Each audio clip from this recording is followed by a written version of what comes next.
Стадион. Емисија за вашата вистина. Интересна символика на 8 септември. Ги бива за маркетинг овие од Запад. Галимар ти објавува големата, една од најпознатите светски издавачки куќи, Мојот маш. Јас можам како јавност да зборувам дека тоа е голема работа, меѓутоа како автор Галимар да ти објави некое дело, што прво помислувате? Толку што понатаму сега треба нешто многу поквалитетно.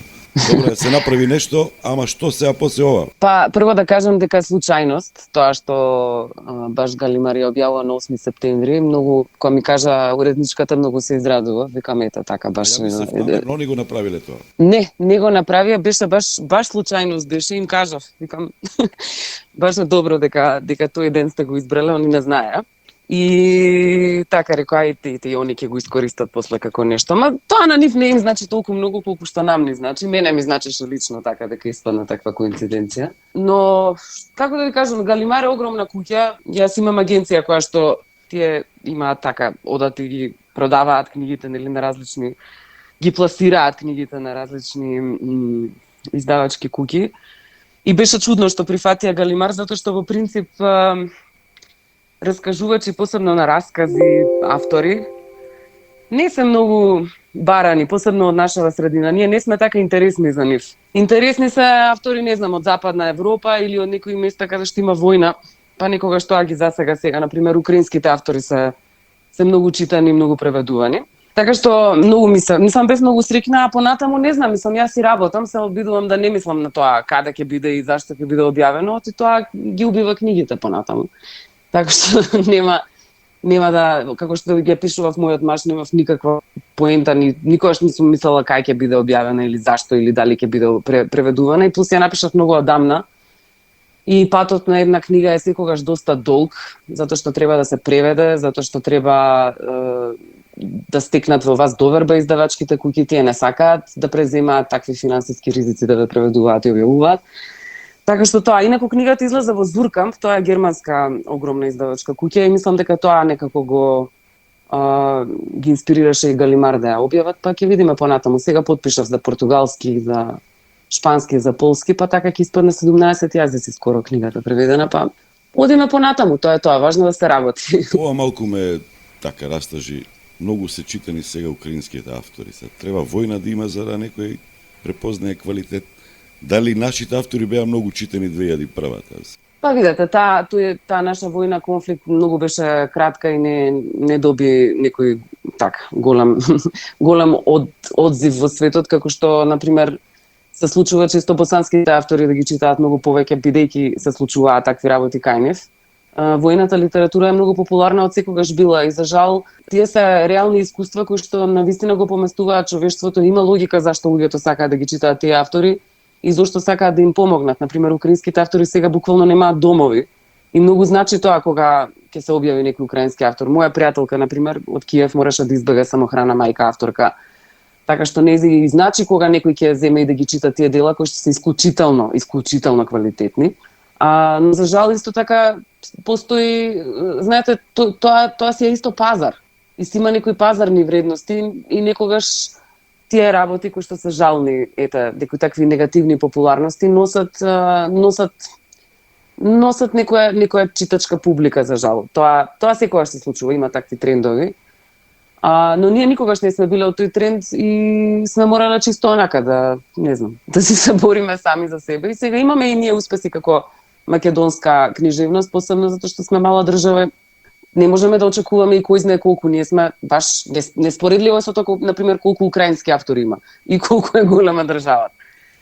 Па дури неспоредливо е, не е толку споредливо, ама например авторите што се објавувани на српско-хрватски, босански јазик, ги има исто така многу повеќе, има многу поголема публика за нив, затоа што има многу повеќе говорители на јазикот. За нас е тешко, малку потешко, но апсолутно не сме никаде на лошо место во однос на тоа колку сме преведувани надвор. Како проаѓа Божаровска во Бугарија, слично говорно подрачје? Еден господинов е од помодерните трендови, многу популарен бугарски автор, меѓутоа тој твори во Хрватска, пишува, че нема граници за писателите. Заради тоа прашувам како се чувствува ова што силно го чувствуваме на линија Македонија-Бугарија во писателската фела? Да, тоа е одлично прашање. Например, еве ќе ви кажам, Господинов и тој е објавен во Галимар. Господинов е објавуван насекаде из Европа исто, на многу јазици. И вклучително тој е одличен писател кој што е многу популарен во Македонија, објавена баш од мојата издавачка куќа Или. Интересна работа во однос на писателското прашање е што тоа во писателските кругови не, јас би рекла дека дури не постои. Значи, таков тип на грозна политичка пропаганда, на негирање на јазик и книжевност, не постои во книжевните кругови. Значи, македонците се објавувани на бугарски јазик, се преведувани од македонски. Мене конкретно сега ме преведува една бугарска преведувачка, Екатерина Петрова, која што доби стипендија од страна на издавачката куќа Готен во Скопје. Она имаат извонредна стипендија за писатели и за преведувачи.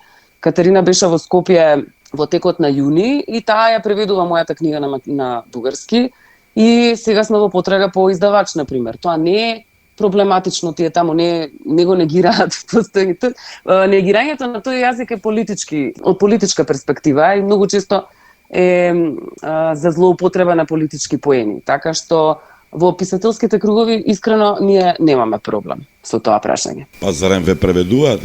Нас која ќе не пуштат во програма, тоа има некоја политика, не преведуваат исти јазик. А и добро, јас и вие претпоставувам бугарски може да читате, а и бугарските писатели можат македонски да читат без проблем. Па не е без проблем. Не е без проблем, апсолутно не е. Ние не можеме да ги читаме бугарските дела, ниту пак тие можат на македонски. Да беше така, нашите дела ќе беа само објавувани директно на македонски јазик во Бугарија. Самото по тоа покажува дека нема врска тоа што политички се зборува во моментов. И меѓу другото, еве, Катерина беше во Скопје еден месец, луѓе ќе почнат малку да зборуваат со неа бугарски, за 2 минути вртат на англискиот и не разбираат баш. Не е тоа тек така, и тоа да, тоа се блиски јазици, но се различни јазици во писателските кругови. Тоа прашање не постои, не е дилема. Луѓето кои што се образовани книжевници, лингвисти, вистински, не се занимаваат вака вулгарно со ова глупаво прашање. Тоа сакав да кажам. А апсолутно не е прашање тоа сега дали ќе се има и други автори, сега јас не сум сигурна кој се е преведен. Меѓутоа постои стипендија за писатели исто така во Софија, каде што доста наши македонски писатели гостувале. Тоа само по себе покажува дека тоа е апсолутно не е прашање признавањето на македонскиот јазик и книжевност во книжевно-писателските кругови во Бугарија. Јазикот е татковината, така, нели, велат писателите. Може бужаровски на друг јазик да твори или тоа што е, и англискиот го владеете, предавате, српско-хрватски добро зборувате, ве гледав кај Кесич, ве преведуваат, ве играат во Белград, во Словенија.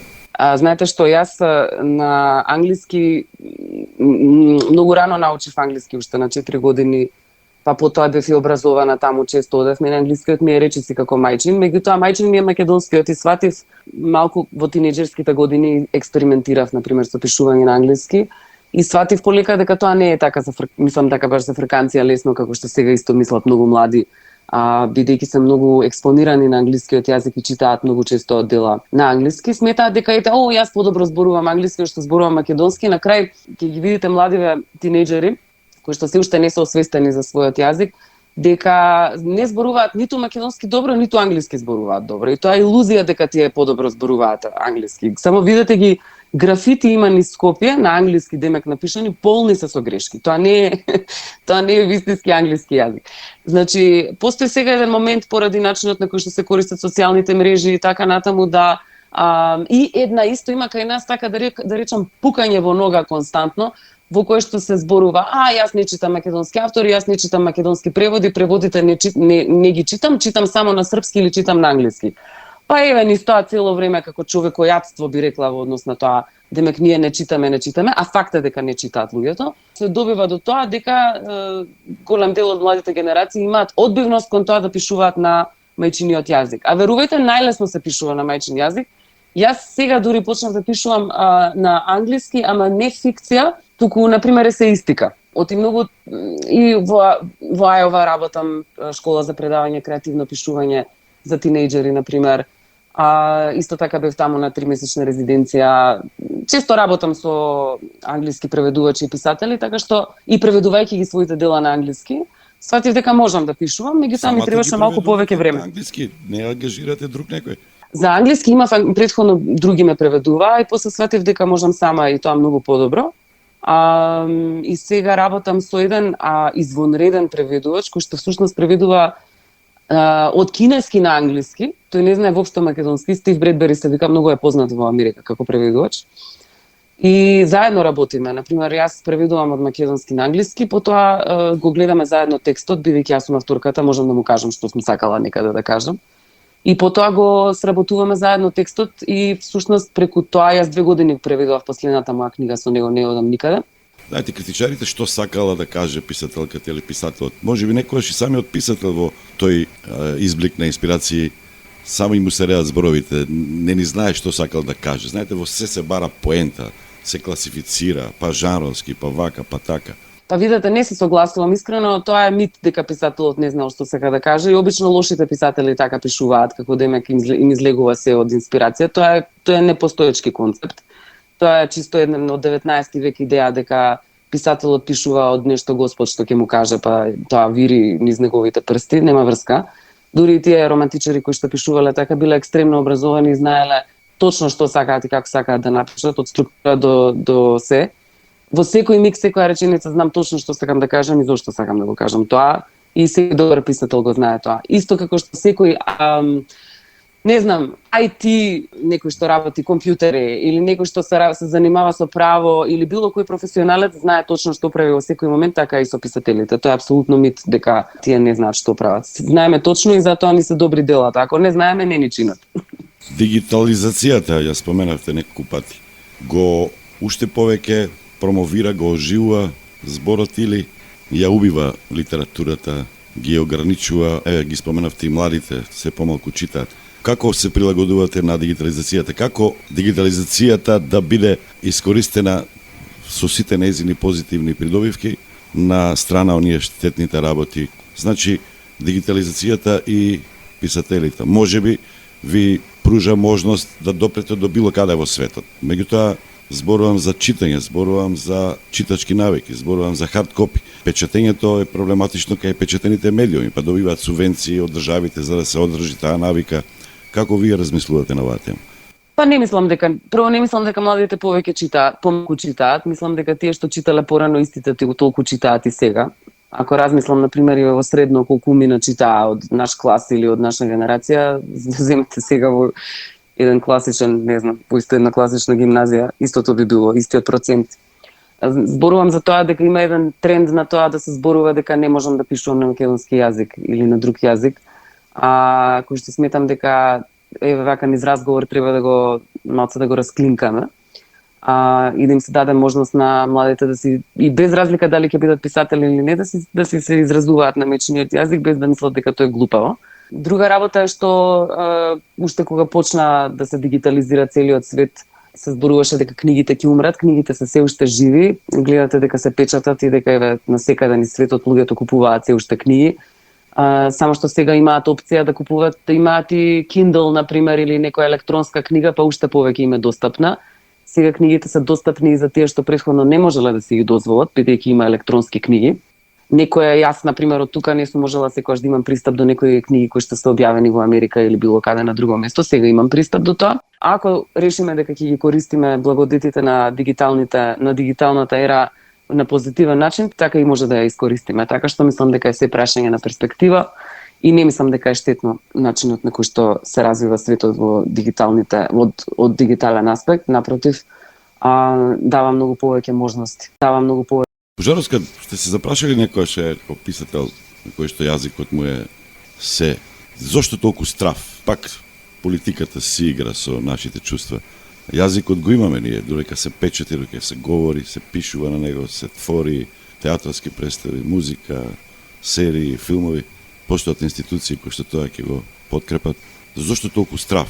Некој ќе дувне нешто од страна на Бугарија, не ни признава нешто, како да ни недостасува самодоверба. Јазик кој што е регистриран, запечатен во Обединетите нации, кој што има долга историја, писатели модерни, писатели наназад, како да сме фрустрирани, не знам, дали ти премногу се плашиме ова што 30 години го имаме, да не го изгубиме така лесно. Мислам дека е многу штетно константно да се браниме дека нешто што постои. Оти тогаш лагата како да станува вистина. Замислете сега некој да ми рече мене дека јас немам очи. Имам. Очигледно е дека имам очи и дека гледам. И некој да почне да ми ја пласира приказната дека немам очи, како што некој пласира приказна дека ние немаме јазик. И јас да почнам да се бранам преку 300 манифести, преку 300 не знам политички, не знам какви говори, дека јас дека имам очи. Зошто да се бранам од таква глупост? Нема потреба, очигледно е дека имам. И кога се повеќе само го ставате во фокус прашањето на тоа што е невистина, тоа се повеќе станува вистина. Мислам дека не треба воопшто да дискутираме за вакви работи, да се браниме за тоа дали имаме или немаме јазик, тоа е крајно глупа, очигледно е дека имаме и нема што веќе тие прашања да ги поставуваме. Едноставно сметам дека е штетно начинот на кој што ова што кажавте вие. Покажуваме што имаме и како имаме, е очигледен, имаме еден куп филмови, еден куп музика, еден куп книги, признаени сме, чао, пријатно, нема што да ти се правдам за нешто што постои. Очигледно се работи за манипулација политичка. Од една страна во Бугарија си вадат супер политички поени преку национализам, после доаѓа некој тука кај нас истото го прави. Се создава масовна паника, како фино, лепо се, фино убаво се, извинам, почнав на српски, се нервирам за ова прашање.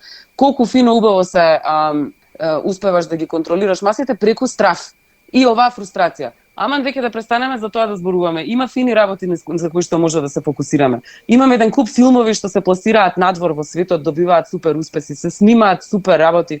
Не знам, се опишуваат супер книги. Не знам зашто наместо да се фокусираме на позитивните работи, земја која што јазик, не знам, кодифициран таму 45-та година, извадил еден куп литература. Ние треба се гордееме со сето тоа што сме го оствариле, а не сега јас се бавам со бранење на нешто што толку очигледно постои. Тоа е мојата перцепција за работите, апсолутно мислам дека е време малку да тргнеме кон љубење на тоа што го имаме, изборување од тоа на позитивна, мислам од позитивен аспект, наместо да седиме да се правдаме за нешто што апсолутно нема ни зошто да се правдам за нешто што воопшто е апсолутно неточно. Толку тоа е мојот став. Значи булшит, глупости се тоа кој ќе кажат во овие преговори го бетонира јазикот. Ма глупост. Значи не сакам воопшто, не ги ни читам, како да ви кажам. Прво ме вознемирува, друго гледам дека сите се палат за тоа. Нека зборат, нека трескаат глупости колку сакаат. Јас сега ќе кажувам дека постои мојот јазик, ќе седам и со лингвисти ќе го објаснувам тоа. Очигледно имаме еден куп и лингвисти, и книги, и не знам, и наука, и книжевност, и се. Оставете ги, нека си трабуњаат они колку сакаат. Па како бил порано, дали бугарски, дали само славјански? Ајде. Значи тоа се прво толку големи јазиците биле флуидни и исто така етницитетите така воспоставени сега како порано.